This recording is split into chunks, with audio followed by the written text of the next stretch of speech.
Portugis merupakan kata yang disematkan kepada penduduk atau orang yang berasal dari Portugal. Adalah bangsa Eropa pertama yang datang ke wilayah Nusantara pada tahun 1511, tepatnya di Kesultanan Malaka. Laut merupakan kekuatan utama bangsa Portugis. Sejak abad ke-15, Portugis mulai mengembangkan teknologi maritim. Bahkan, para pelaut Portugis sudah menggunakan kompas dan peta untuk mengarungi lautan. Ahmad Fakri Hutauruk dalam bukunya yang berjudul Sejarah Indonesia, Masuknya Islam hingga Kolonialisme tahun 2020 menyebutkan pada masa imperialisme kuno, Portugis dan Spanyol merupakan dua kerajaan Katolik yang mempunyai kekuatan armada laut, teknologi navigasi, dan perkapalan yang maju jika dibandingkan negara-negara lain. Sejak abad ke-15, bangsa Portugis telah menjelajahi lautan dan memiliki armada laut yang kuat. Ketika mengetahui di Asia Timur jauh terdapat tanah yang kaya akan rempah, Raja Manuel I memanggil Vasco da Gama, seorang pelaut berpengalaman asal Portugis, untuk melakukan ekspedisi menjelajahi samudera.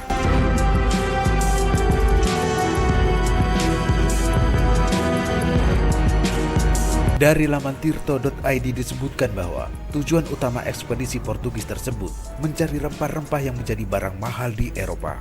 Saat itu, bangsa Eropa menggunakan rempah-rempah sebagai bahan baku obat-obatan, parfum, dan bahan pengawet makanan, serta bumbu masakan. Pengawetan makanan termasuk kebutuhan vital di Eropa saat musim dingin tiba. Oleh sebab itu, ekspedisi yang dipimpin Vasco da Gama dimulai pada bulan Juli tahun 1497 dari pelabuhan Lisabon. Rombongan kapal bangsa Portugis itu berusaha mencari wilayah sumber rempah-rempah di Nusantara lewat rute yang pernah dilalui oleh Bartolomeus Dias, yaitu penjelajah Portugis yang berhasil mencapai ujung paling selatan benua Afrika dan singgah di Tanjung Harapan. Kapal yang dipimpin oleh Vasco da Gama mengawali penjelajahannya dengan menuju kawasan yang kini menjadi wilayah Afrika Selatan. Di Tanjung Harapan, Vasco da Gama menyewa pelaut bangsa Mor yang pernah berlayar ke Asia Timur jauh untuk menjadi penunjuk arah. Pada tahun 1498, rombongan Vasco da Gama berhasil mencapai Calicut dan Goa yang merupakan wilayah India.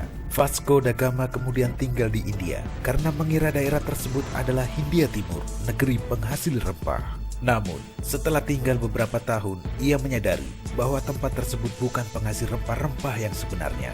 Portugis lantas memberangkatkan ekspedisi lanjutan di bawah pimpinan Alfonso de Albuquerque. Tidak lama setelah diangkat sebagai gubernur Portugis di India untuk menuju wilayah Malaka. Armada Portugis itu berangkat ke Malaka dengan menggunakan kapal yang dilengkapi dengan tentara dan persenjataan. Portugis bergerak menuju negeri yang kaya akan hasil laut dan rempah-rempah.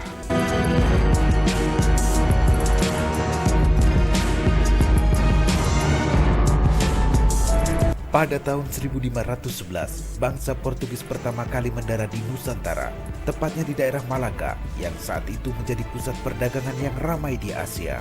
Dalam buku Suma Oriental yang ditulis oleh pegawai Portugis Tom Pires, disebutkan bahwa tidak ada pusat perdagangan yang lebih besar dari Malaka. Malaka juga menjadi tempat komoditas utama dari seluruh dunia timur dan barat. Pemirsa, masuknya bangsa Portugis ke Indonesia awalnya hanya untuk berdagang dan disambut ramah oleh para penduduk. Akan tetapi, rombongan Alfonso de Albuquerque ternyata membawa ambisi yang jauh lebih besar daripada sekedar kulakan rempah-rempah. Portugis akhirnya mengendalikan perdagangan di Asia Tenggara. Di bawah ambisinya, orang-orang Portugis kemudian menyerbu Kesultanan Malaka dan menguasai pelabuhan penting di Selat Malaka, serta merebut wilayah yang memungkinkan mereka melakukan monopoli perdagangan rempah-rempah. Kondisi tersebut membuat banyak pihak marah, salah satunya Kesultanan Demak dari Pulau Jawa. Kerajaan Demak pada masa pemerintahan Raden Patah lalu mengutus Pati Unus dan pasukannya pada tahun 1512 untuk melakukan penyerangan ke kota pelabuhan Malaka yang saat itu dikuasai oleh Portugis. Penyerangan ini bertujuan untuk mencegah penyerangan ke Kesultanan Demak dan membantu kembalinya kekuatan kerajaan Malaka. Namun, serangan yang dipimpin Pati Unus itu ternyata gagal mengusir Portugis, sebab mereka memiliki persenjataan yang lebih lengkap dan maju secara teknologi. Portugis berhasil meredam setiap perlawanan yang dilakukan oleh kerajaan-kerajaan di Nusantara. Hal itu yang membuat Portugis semakin kuat dan berusaha untuk terus memperluas daerah kekuasaannya di wilayah Nusantara.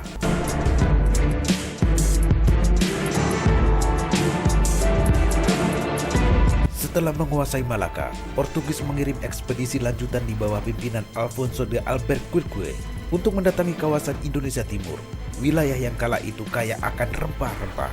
Armada tersebut membangun monopoli perdagangan cengkeh. Cengkeh dari Indonesia Timur merupakan komoditi yang paling berharga kala itu.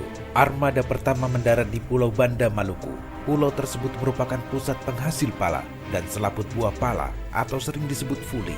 Di sana Portugis disambut baik oleh kerajaan Ternate yang sedang bertikai dengan kerajaan Tidore. Portugis diizinkan untuk membangun sebuah benteng di wilayah Ternate. Benteng tersebut diberi nama Benteng Sao Paulo. Kesempatan itu dimanfaatkan dengan baik oleh Portugis untuk menguasai perdagangan rempah-rempah, terutama yang berasal dari Indonesia Timur. Dalam rangka memperbesar usaha dagang, Portugis berupaya memperluas wilayah kekuasaannya. Mereka kemudian melakukan ekspedisi lanjutan di tahun 1522 ke wilayah Pajajaran yang ada di Pulau Jawa. Tujuan utama Portugis melakukan penjelajahan samudra, selain untuk memperoleh kekayaan atau gold dan glory atau kejayaan dalam penguasaan wilayah, juga menjalankan misi agama atau misionaris di wilayah baru yang dikenal dengan istilah gospel.